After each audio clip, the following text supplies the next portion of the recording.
crusading for credibility. Local journalists come together at the University of San Diego to talk about truth and earning back the public's trust. Conference leaders tell our 10 News reporter Amanda Brandeis they hope to start a public conversation in our community. Fake news is a term used a lot. That's the discussion happening here at USD, how the term is hurting our democracy and why journalists need to earn back the public's trust. Do you trust the media? It's a question Americans are starting to put more thought into. I would say I trust the media as far as facts goes, but sometimes I feel like sources that try to be unbiased kind of leave out important information. Well, I would say yes. For the most part, yes. It'll never be 100% trusted. Nobody in this country, nobody trusts one another completely, and that's understandable and it's natural. But in recent years, trust in media has dropped to historic levels. Journalists and community leaders are at USD for a media literacy conference, talking about what can be done to earn that trust back. There's a lot of problems in the industry. A lot of it is self-inflicted. Journalism in general has to be much more proactive of reestablishing trust with the public and to show that they are a source that really allows the community to function. But political science professor Dr. Carl Luna says the public must do its part too. Get your news from multiple sources. Thomas Jefferson said that there are two requirements for a successful democracy: education and a free press. And fake news attacks both of these foundations of democracy. You can call it out. When you know something is truth, you have to speak truth to power.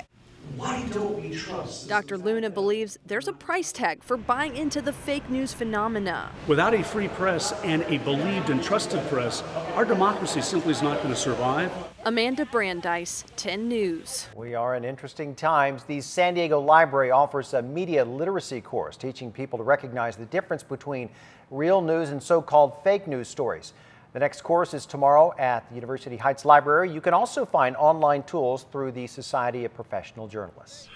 Kevin Spacey is facing more allegations of sexual harassment as the Los Angeles County District Attorney's Office says they are investigating a new case.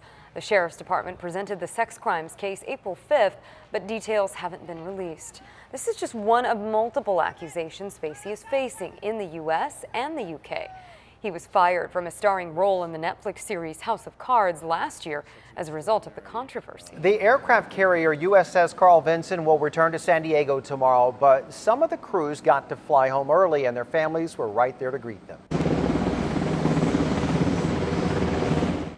10 News was at North Island today when those helicopter crews landed there on base. They were deployed for 3.5 months, including the first visit by a U.S. carrier to Vietnam in more than 40 years.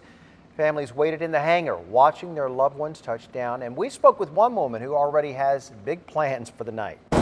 Take her out on a date. It's been too long. That's definitely priority number one. Outside of that, just relax and just be grateful, enjoy the night, the fact that we're all back home safe and sound. Welcome home. The 5,000 sailors on the Vinson will have their reunions tomorrow. Love seeing that. Well, global warming is having a dramatic effect on our oceans, according to new studies. One says ocean heat waves are lasting longer than they have in centuries, impacting fish populations and coral reefs. The other study suggests underwater currents are getting weaker. Those currents affect weather patterns, so the slowdown could make for extreme weather across the northern hemisphere and increasing sea level on the east coast. Now, San Diego's most accurate forecast. This is 10 News Pinpoint Weather. I recognize that dog in the background. I think I do too. Is this National Pet Day? It is. Yes, and whose dog is that?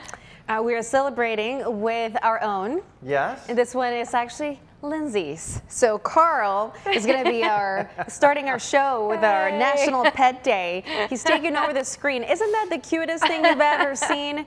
I mean, I think so. Did he go to the bathroom on the carpet? Until you see this too that I have next, and of course and they are more my own. They love each other, by the way. They sit like that all the time. Doppler, I think Doppler is always cold, so he's always with Jasmine because she's always warm. So yeah, they work well together. All right, we're going to be cooling down. So tomorrow, Doppler and Jasmine are going to be extra cuddly. Those numbers will be dropping, especially in the East County. It'll be windy through tomorrow, and the winds are just now starting to pick up. Most of the problem spots happen to be in the higher elevations. Temperatures heat up again Friday, so even though we cool down tomorrow, those numbers jump back up in time for the weekend. 65 degrees at the coast tomorrow, and average around 66 degrees tomorrow in our inland communities. So yes, a little bit cooler, but a little bit of sunshine in between the clouds, and we should be okay. Here's the frontal boundary.